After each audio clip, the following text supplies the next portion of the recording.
Freemasonry just happens to be, has been in the past. It's no longer so much the powerful tool that it was in the past, but it's been one of their most powerful tools in the world for carrying out what their agenda. Okay. So let's see. Let's pick up where I was. Back to World War II? Back to World War II. The reason why I had to bring in the Freemasons is Stalin and Churchill and Roosevelt, who were the Allied leaders. They were all three Freemasons. And Churchill was of the Illuminati bloodlines, and so was Roosevelt.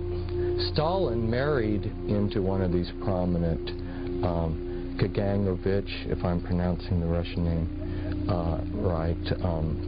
He married into a prominent Illuminati bloodline.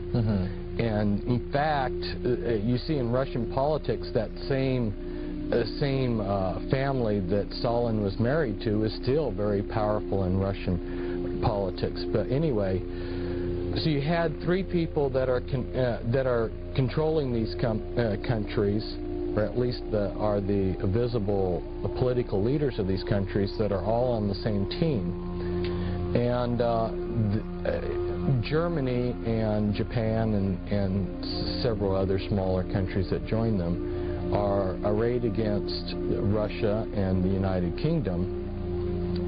And the British wanted the Americans to enter the war.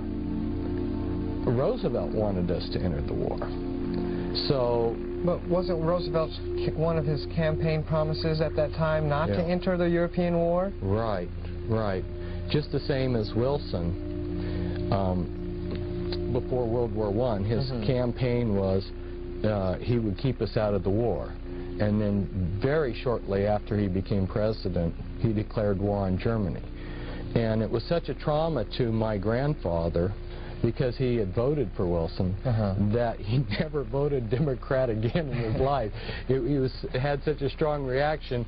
He had a knee-jerk reaction. He always voted Republican after that. But yeah, that was a campaign promise. But see, these people, they say whatever it takes to be popular, and then they do whatever they want, because we don't mean anything to them. And so, in going back and researching, I came across a book that was written which described aircraft carrier warfare in the Pacific in a war between Japan and the United States before there was ever an aircraft carrier built. And this book describes basically World War II. So this is rather amazing that someone was already thinking this stuff out. And then you'll see that when one studies it out, that the American military brought the Japanese Navy over to Pearl Harbor and specifically showed them item by item how the Pearl Harbor could be attacked.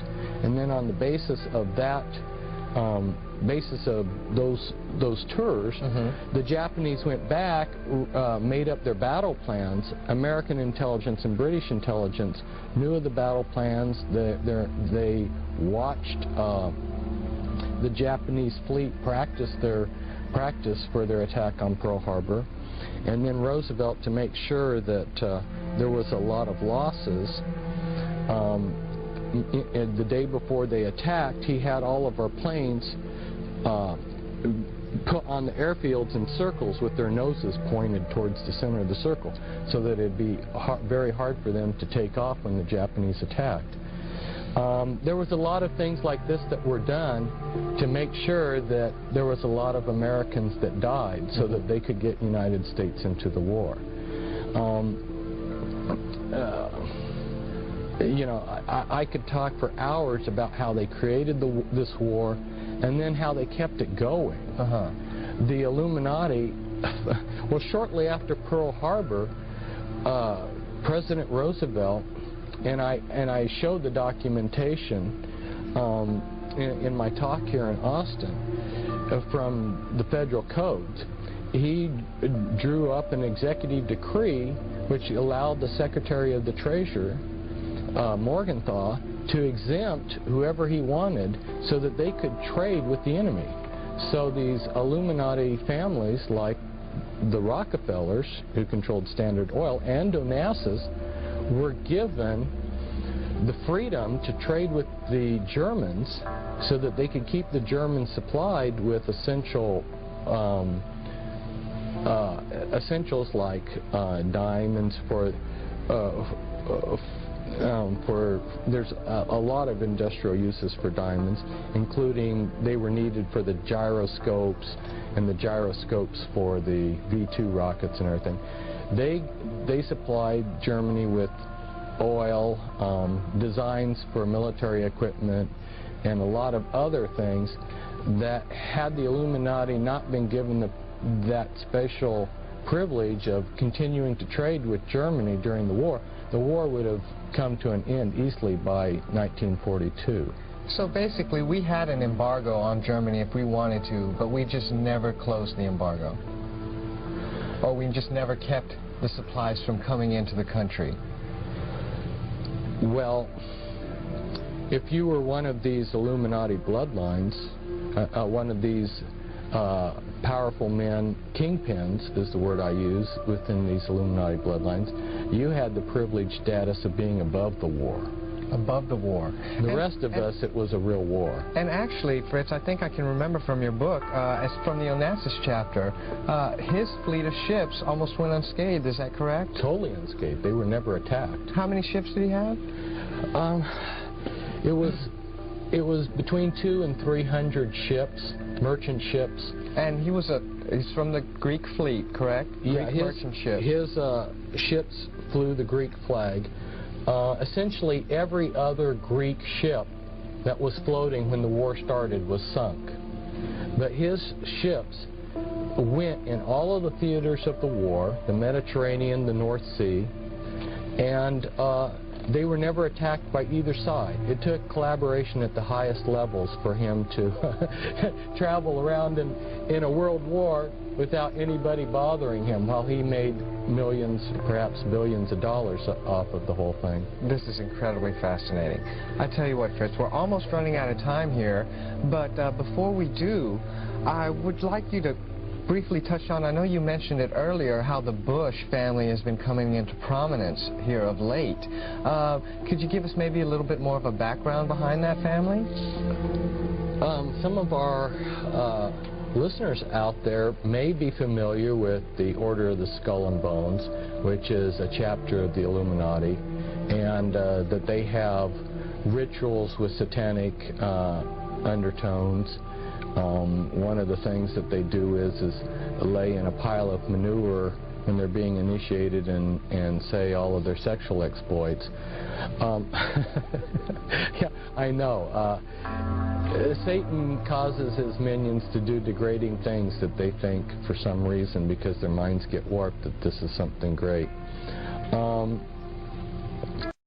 Satan causes his minions to do degrading things that they think, for some reason, because their minds get warped, that this is something great. The Bush family is related, it's one of those families that's related back to British royalty. And Bush was head of the CIA.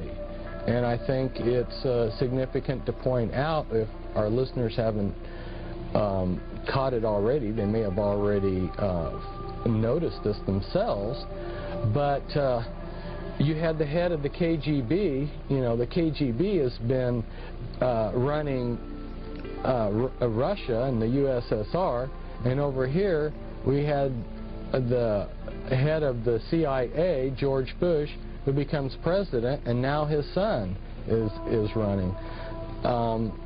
It should make people realize that at least that the intelligence agencies have co-opted these countries, but it's deeper than that, because the intelligence agencies are being used as a front for these powerful families.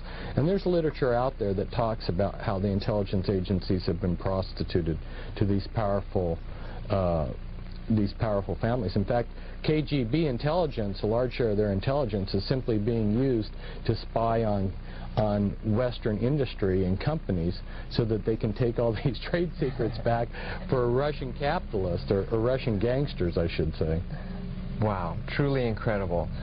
Also, Fritz, I remember this also from your talks over the weekend. I don't want people to think that you're like the only person out there talking about it, and not just today, but I mean throughout history. I remember you mentioned how Senator McCarthy, most people think out there that McCarthy was just afraid of communists, but it's really, from your research, Fritz, do you really think that was the case? No, it wasn't the case. I mean, I was like everybody else. I only knew what I'd been told until I started reading speeches and talks and things that he had written, and I was blown away. I realized the man knew exactly that there were these powerful families, that there was a world order, and he was going after these powerful families. That's why he went after the Bundys, and of course the Illuminati kingpins in our government thwarted an investigation into Bundy. Yeah, he really understood, and so because he was after these powerful people, these movers and shakers, they have used him as a verbal punching bag. I mean, I've watched, I don't know how many people denegate his name, even, you know, in the last few years. I mean, you think the guy has been dead for a long time, they'd forget him, but Bill Clinton has used them as a punching bag, and then George Bush. So it's almost, the Illuminati almost use him as an example. Like, if you come after us, this is what's going to happen to you. Isn't that correct? Yes, yes. That's totally horrible. Well, I know we just got a few minutes left now, for sure. But before we go, I wanted to ask you, Fritz, how can we, as normal, everyday people, recognize perhaps the policies or the agendas which are pushed on us through the Illuminati front organizations? Oh boy, that's a good question, but it's also a big question. Well, you will see that there are certain things that are politically correct. And you will also notice that the world is going towards central control. Right. It's going towards globalization, where we're having the United Nations. You know, the United Nations was formed out of the League of Nations, and there's a continual push to have one political, one world government. Now, isn't that just a natural evolution of perhaps human society? I mean, as the world seems to be getting smaller and smaller through technology, most people would say that would just be a natural evolution of our whole government system. Well, it's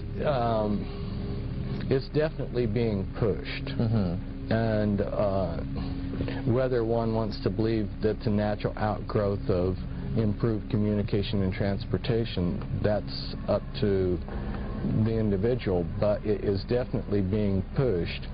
It's taking a lot of money and a lot of effort to make it happen, and the push behind it are these global elite families that are controlling things from behind the scenes. So not only do we have political globalization, but we have economic globalization, and we have religious globalization. So when you see any kind of an agenda that contributes to this one world order, or as Bush has called it, New World Order, or, you know, Hitler, who was also of these bloodlines, also referred to New World Order. That seems to be a popular term with them. Right, and I noticed earlier, when you had mentioned it, you just said world order, that you didn't put the new in there. Why is that? Because it's not new at all. In fact, they keep using the same formulas.